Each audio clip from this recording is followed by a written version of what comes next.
Birincisi bu mən demirəm, ayətdir. Ayəti mən üstümə yükür. Çox gözəl deyir lap əla. Qəbul edirəm o ayəti. Hə. İndi o ayətə baxıb mən müsəlman bir vətəndaş gedib oğulluğumla Yəni abad sən- ola bilərəm.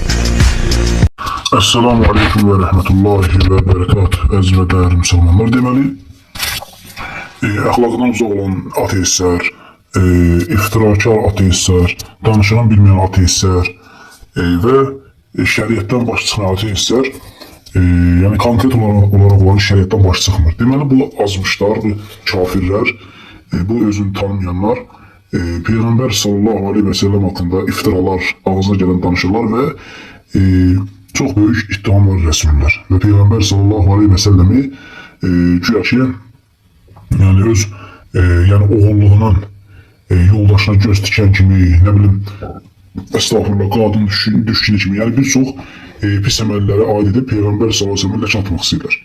Amma biz görürük ki, amma onlar İslam dininlə yaxından tanış olsalar və Quran və sünnəni öyrənməyə çalışsalar, görərlər ki, əslində onların dediyi kimi deyil.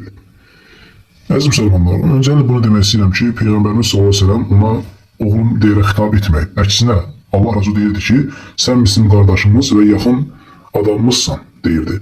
Allah da Quranda bu ayəni nazil etdi. O övladlığa götürdükləriniz sizin din qardaşlarınız və yaxınlarınızdır. Əhzab surəsi 5-ci ayə. Həmçinin əziz müsəlmanlar, Peyğəmbər sallallahu aleyhi və səlləm Zeydi İslamdan əvvəlki dönəmdə oğulluğa götürmüşdü.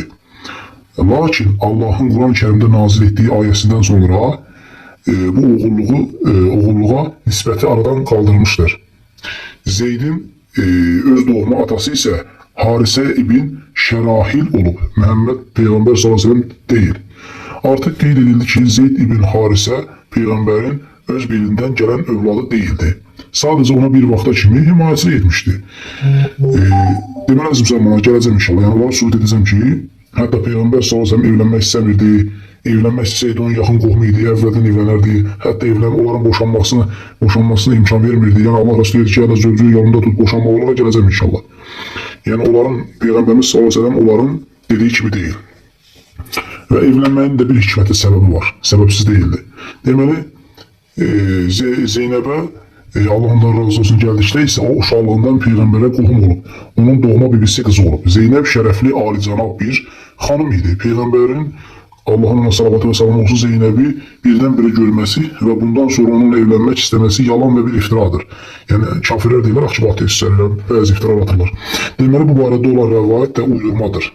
Yəni, görürsən ki, bəzən o kafirlər görürsən ki, uydurma rəvayət də gətirirlər. Peyğəmbər ona Allahın salavatı və salam olsun Zeynəbi körpəliyindən tanıyırdı. Onu dəfələrlə görmüşdü. Çünki onun doğma bibisi qızı idi və qohum düşürdülər yəni. Peyğəmbərin özü ilə Zeynəbi Zeydlə evləndirmişdi. Hətta ilk öncə Zeynəb Zeydlə evliliyinə razılıq vermir. Yəni Zeynəb Zeydlə evliliyə razılıq vermirdi ilk öncə. Lakin Peyğəmbərimiz ona Allahın salavatı və salam olsun Zeynəbə Zeydlə evlənməsini məsləhət görür. Təsəvvür edin, əgər Zeynəbdə göz olsaydı elə məsləhət görməzdi, qoymazdı evlənməyə, öz evlənərdi. Və Zeynəb Peyğəmbərə bildirir ki, Zeydlə evlənməyə razıdır. Və nikah baş tutur. İbn Kəsirdən ixtisarla kitabı 3-cü cild 645-ci səhifədə. Ona görə də deyirik ki, əgər Peyğəmbərin Zeynəbə meyilli olsaydı, yəni Peyğəmbərimiz Zeynəbə meyilli olsaydı, onunla ilk dəfədən özü evlənərdi və beləcə Zeynəbin Zeydlə evlənməsinə səbəb olmazdı. Zeyd ibn Harisə ilə Zeynəbin Allah hər ikisindən razı olsun boşanma səbəbinə gəldikdə isə Zeyd öz seçimi və istəyi ilə Zeynəbi boşayır. Zeyd zövcəsinə boşanmaq üçün Peyğəmbərin yanından məsləhət almağa gəldikdə isə burasına diqqət edir. Peyğəmbərimiz ona Allahın salavatı və salamı olsun deyir Zeydə ki, zövcəsini yanında saxlamasını deyir və Allahdan qorxmasını deyir, məsləhət görür. Təsəvvür edin, görün Peyğəmbərimiz sallallahu aleyhi və səlləm necə bir insan olub. Lakin Allah vəhiy yolu ilə öz elçisinə bildirmişdi ki, Zeyd zövcəsini boşayacaq və Zeynəb Peyğəmbərin zövcəsi həyat yoldaşı olacaq. Yəni bunun da səbəbi var idi. O vaxtı insanlar bu məsələni çox şişirmişdilər. Miras bölgüsündə problemlər olurdu. Təsəvvür edin ki, bu kafir ateistlər başa düşürlər. Naməhrəm söhbət var idi. Məsəl üçün gəlirdi, baxırsan ki, yəni məsəl üçün bir evdə bir qız var, yəni anası atası var da, bir nəfər oğulluğa götürdü. Məsəl üçün bir oğlan uşağını götürdü və nə edirdi? O evdə o qızla oğlan naməhrəm idi. Və onların bərabər olub bir yerdə qalmağı, yəni şəriətə görə zidd idi və həmçinin də miras gözüsündə problemlər olurdu. Onun üçün Allah həmd olsun, Allah da bütün bu problemləri aradan qaldırmaq üçün Və o məsələdə də insanlar hətta aşmışdılar. Və elhamdülillah Allah Taala da yenə də bu məsələlərə son qoydu və Peyğəmbərimizin də evlənməyinin səbəbi var idi ki, yəni o öz həvasından, nəfsindən etməmişdi. Kiməsə gözü düşməmişdi. Yəni bu iftiralar ancaq belə ateist kafirlərin iftiralarıdır. Deməli, əziz müsəlmanlar, həmçinin Peyğəmbərimiz bu xəbəri insanlara bildirmir və fitnə olacağından ehtiyatlanarkən bu ayə nazil oldu. Bir zaman Allahın nimət verdiyi və sənin özünə nimət verdiyin kəsə Zeyd ibn Harisədə, yəni zövcənin yanında saxla, Allahdan qorx deyirdin. Təsəvvür ki, Peyğəmbərimiz belə insan olub. Allahın aşkar edəcəyi şeyi ürəyində gizli saxlayır və insanlardan çəkinirdi. Yəni Peyğəmbərimiz sallallahu əleyhi və səlləm həya sahibi olub. Halbuki əslində qorxmalı olduğu məhz Allahdır. Deməli, əziz müsəlmanlar, Allah da ki, Zeyd zövcəsini boşadıqda səni ona evləndirdik ki, oğulluqları, övrətlərini boşadıqları zaman o qadınlarla evlənməkdə möminlərə heç bir sıxıntı olmasın.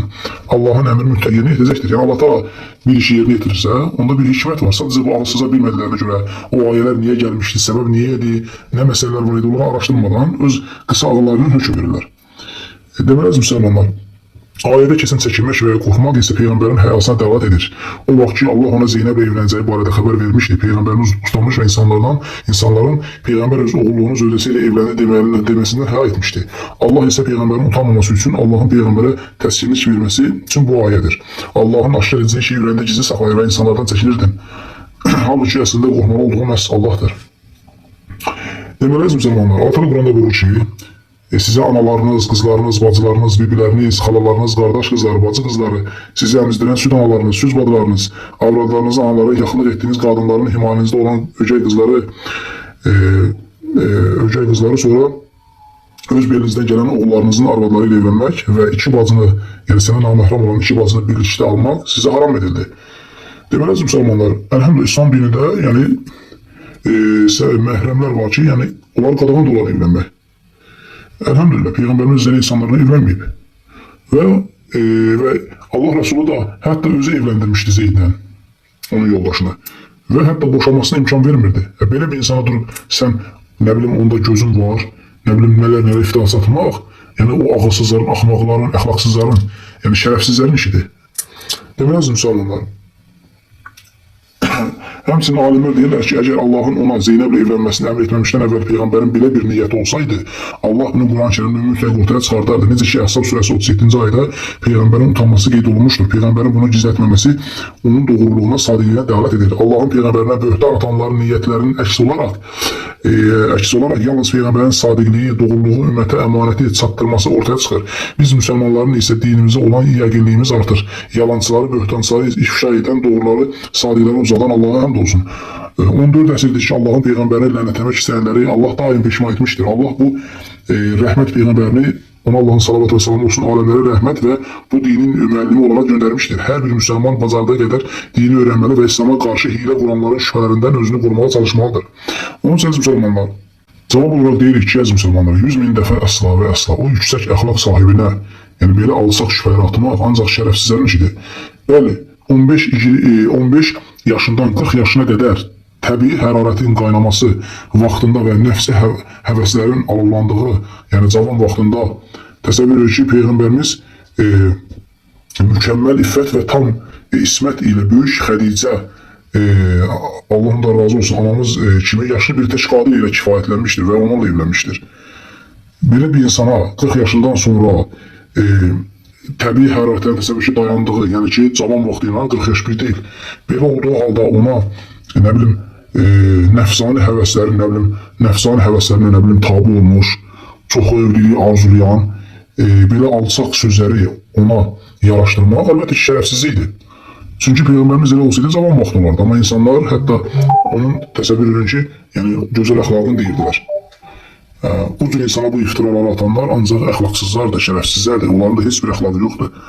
Aləmlərin Rəbbi olan Allah'a həmd olsun, bizi hidayət verib, bizi müsəlmanlardan edən Allah'a həmd olsun. Həm Allah Teala da bu kafirlərə hidayət versin, layiq deyirlərsə əzabların bol eləsin. Amin.